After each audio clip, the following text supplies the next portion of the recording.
ntabwo bigaragara ko ari inzara yamwishe wera ndabona uko nkeka yaba yishe. Rero ntabwo mbyemera kuko mu nzu hari harimo ibyo guteka byinshi, yari afite n'amafaranga ahagije. Njye numva nimba yanayibye icyaba ari ikibazo cy'inzara nyine buriya, kuko nanjye uko muri kubibona niko ndi kubibona, gusa naje nsanga hariho imyumbati ibiri ngo niyo yibye. Ubwo rero nimba banamwica imyumbati ni inzara, bagomba gukemura ikibazo cy'ibiryo kugira bareke kwiba.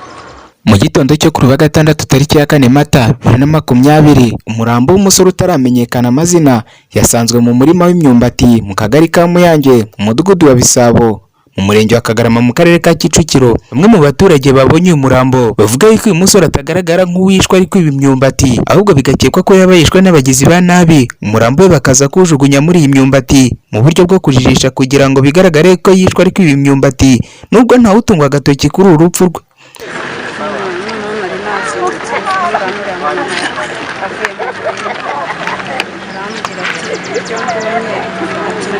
Ngiye mu murima none nsanze ati hari ati ngiye kureba imyumbati ko bayibye, ati ngo ni kote kuva se umuntu wayibye yahataye ikote, ati ngwino, ati niba akiri muzima, ati niba yapfuye imbizi.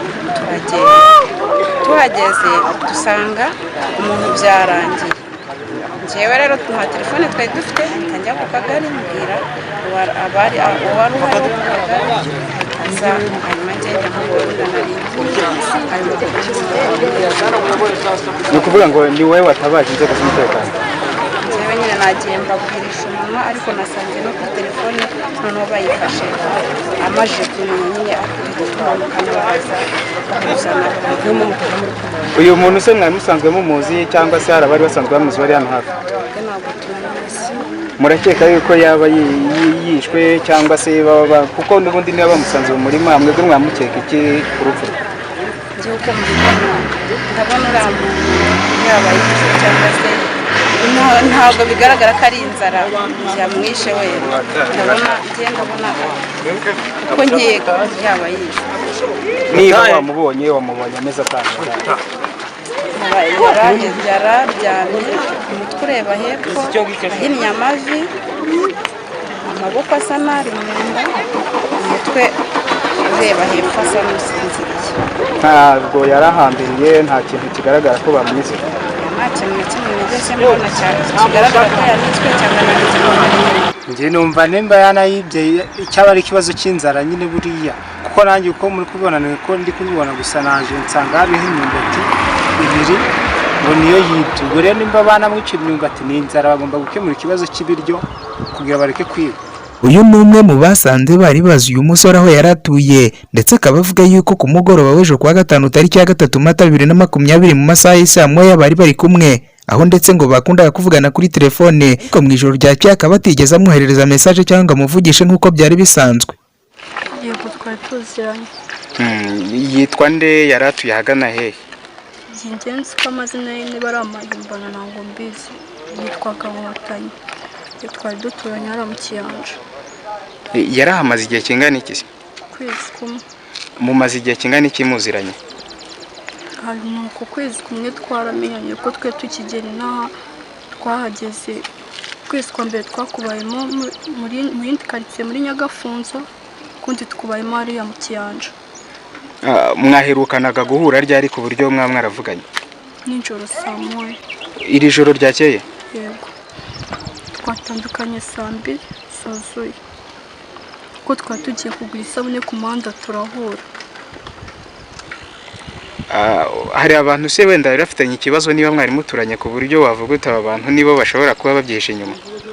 Yangiye gusa ikintu yambwiraga afitanye na cy'amakimbirane n'icyo wabo muri famille mu miryango, kandi njye ntabwo mbazi. Nta kindi? Nta kindi. Urakeka yuko yaba yabaye iki? Kuko bamwe bari kuvuga yuko ngo yaba yishwe ari gucukura imyumbati. Ubona yuko ari umuntu wari kwiba imyumbati? Njye ntabwo mbyemera kuko mu nzu hari harimo ibyo guteka byinshi, yari afite n'amafaranga ahagije. Waherukaga kureba mu nzu ye ryari?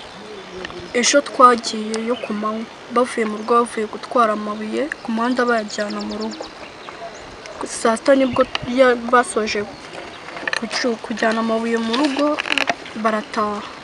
atashye aravuga ati uze kuzana musaza wawe mu rugo dusangire ibya saa sita. Ndamubwira se ko saa sita zarenze, ngo ya nta kibazo, ngo niyo byaba bya saa munani turabisangira. Saa munani twagiye iwabo twirirwa turi kureba filime muri telefone njye na musaza wanjye mutoya, nibwo twahise dutaha, twongeye kubonana nijoro. ubusanzwe yakoraga iki? Yari umukwaferi muri Congo hariya Kinshasa. Ahangaha ageze inaha mu Rwanda atangira kwiga ibintu by'ubwubatsi nibyo yakoraga. Yari umufundi cyangwa yari umuyede? Yari umufundi. Ejo se umunsi wose hari ahantu wigeze ubona ajya? Oya, ejo yiriwe muri quartier, akimara gutunda amabuye yiriwe muri quartier.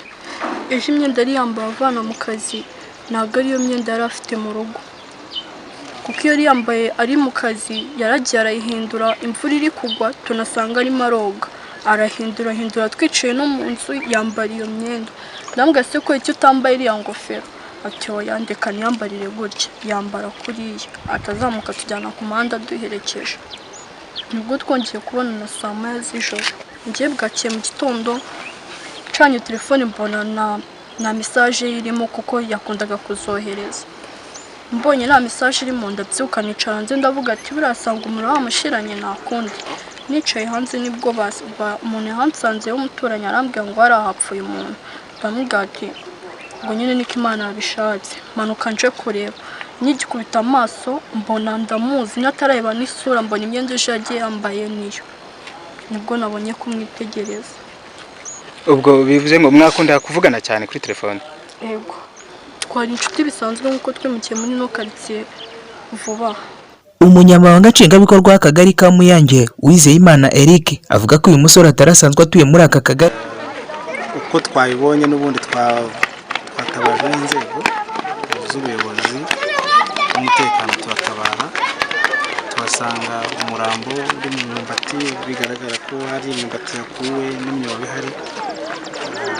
Muri make nanjye uko navuga ndindira inzego z'umutekano n'iperereza rikari buduhe neza ishusho, niba yishwe ari umuntu wamwishe se, ari ubundi burwayi yari afite se. Ubu nonaha ntabwo navuga ngo yishwe n'iki. Gusa amakuru nabaha nuko umurambo wabonetse, ariko atari wo mu kagari ka Muyange, ari mu kagari ka Gasa mu murenge wa Gahanga. Aho yari hari imyumbati ikuye, ushobora kuvuga ati wenda yafashwe mu cyuho, ushobora kuvuga ati senda hari abamuzanye bafitanye ibibazo. Niyo mpamvu ndi kuvuga ngo inzego z'iperereza nizo ziduha umurongo zikatubwira ngo uyu muntu yaziki niki, ariko wabibona ashobora kubikeka mu mpande zose. Ashobora kuvuga ati n'uwo bafitanye ikibazo wamuzanye se kugira ngo ayobye uburari, ashobora kuvuga ati ni nyir'umurima se. Ari no mpamvu ubona inzego zimujyanye kugira ngo barikore, barakomeza iperereza barebe. Abavuze ko bari basanzwe bamuzi se, wenda hari ingeso y'ubusambo cyangwa se gukora bavuze ko baba bamuziho? Amakuru twabonye nuko n'ubundi hano hamaze ukwezi muri Kiyanja mu Gasa, hamaze ukwezi ahimukiye. Ubundi abantu bamuzi ni bake, n'abamumenye n'abantu bari begeranya aho yakodeshaga, ntabwo bari bamuzi cyane. Urumva hamaze ukwezi, yaje avuye mu karere ka Bugesera kwa nyina abo niho yabaga. Ubundi inzu ye bagezemo basanze akora umwuga w'ubufundi, yari afite ibikoresho by'ubwubatsi. Urumva rero nta bantu benshi bari bamuzi. Uyu muturage wasanzwe mu murima w'imyumbati yavuyemo umwuka yasanzwe ari iruhande rw'imyumbati ibiri yari imaze gusarurwa, aho nta suka yasanzwe cyangwa se ikindi gikoresho cyaba cyifashishijwe asaruriye imyumbati. Urwego rw'ubugenzacyaha RIB rukaba rwatwaye uyu murambo, aho bagiye kusuzuma kugira ngo hagaragare icyaba cyihishe inyuma y'urupfu rw'uyu musore. Bavuga yuko ngo yari asanzwe akora akazi k'ubwubatsi, ndetse n'abagiye kureba aho bivuga yuko yabaga bakaba basanze afite ibikoresho yakoreshaga yubaka nk'umufundi.